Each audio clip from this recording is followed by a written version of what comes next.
Today we're at Virginia United with Dan Medhurst and Jordan Leatherdale. We're just going to talk a little bit about the club. Good day to you guys. G'day. Good day. For those who don't know much about Virginia United, do you know much about the history of the club? We know a little bit. We know we were formed in 1970.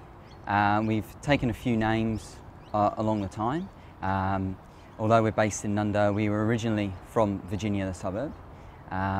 We know that we've won a title in 1983 with our first grade team. Apart from that, we've had not a whole lot else until more recently.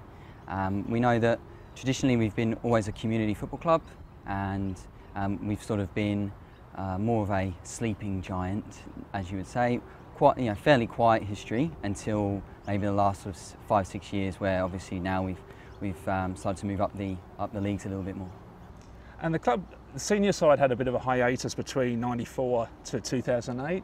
Do you know much about that, why that occurred? Not a whole lot. I know that we didn't have any senior teams. I know that the membership numbers were quite low in those times as well.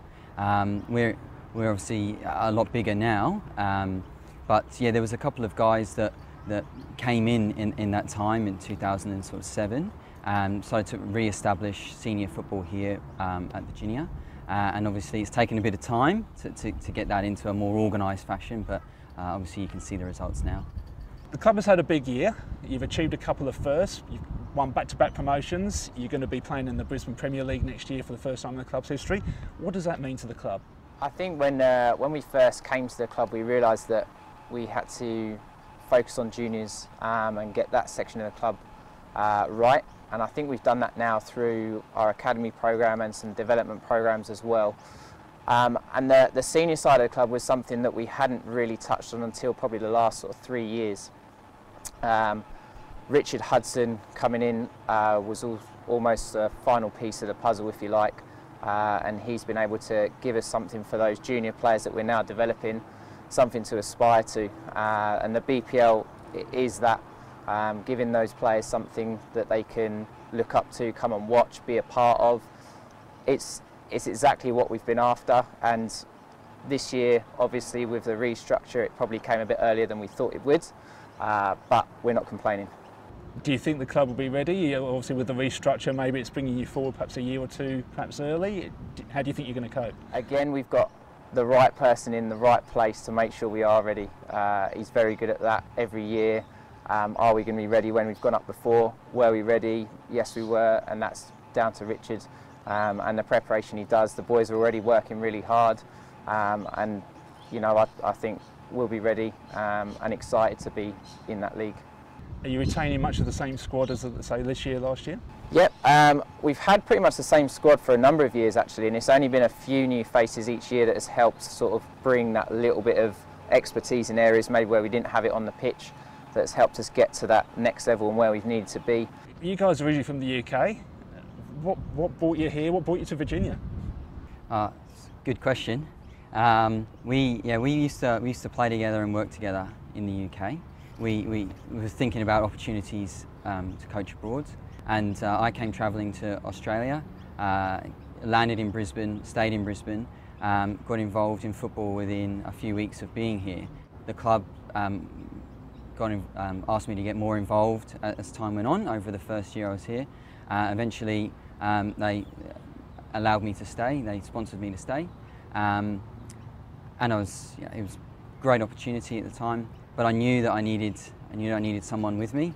I knew of Dan from playing days and also coaching days, and I knew how good Dan was at coaching, and I knew what we wanted to try and achieve with starting off with building a really good, strong, well-skilled junior base to have that flow through to our senior team, and I knew Dan would be the guy to help us achieve that.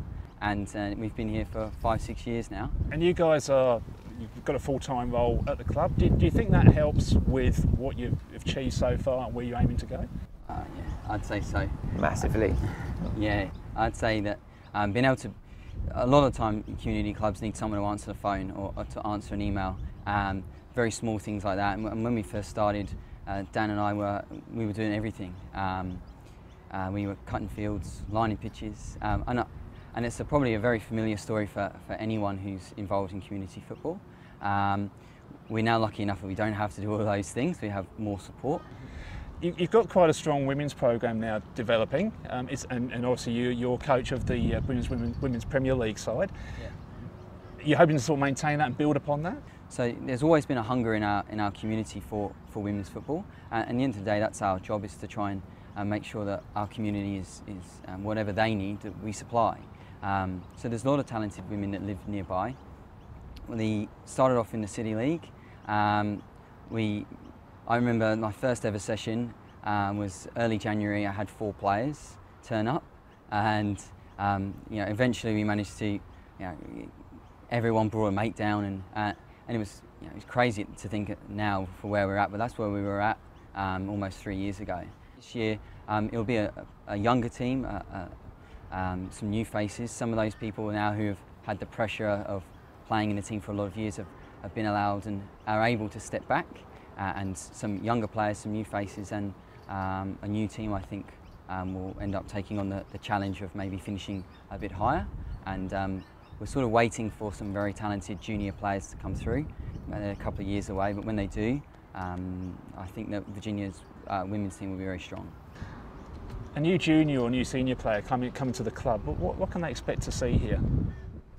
I think as a club we like to be able to provide for everybody in our local community. So although the success and the media success comes from your top teams winning or getting promoted, I think what's key is that we as a community club, and that's what we are able to provide for everybody here. So one bit of feedback that we always get from people here at the club is it has a real community family feel here, and that's what's kept myself here.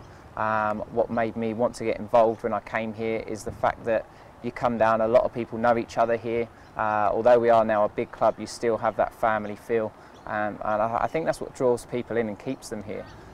What's the long-term future for the club? Where do you see it going? I think in terms of on the field, I think staying in the current competitions where we are for the next couple of years, and then ourselves, I think we'd like to see the club progress as high as it possibly can, playing wise on the field. I think on the field is keep being able to support the community and offer all abilities the chance to play football, and to do that with the growth that we've had over the last sort of 4 or 5 years, we're probably going to have to look at using a different site, so that there's possible growth there. The use of grants and things for facilities is another area where the club are now looking to move into, again because of the growth and the popularity that the club now has. And we're mindful that we're looking after community people's money. We've got to make sure that every dollar we spend is the right dollar, and the right dollar for us as a club.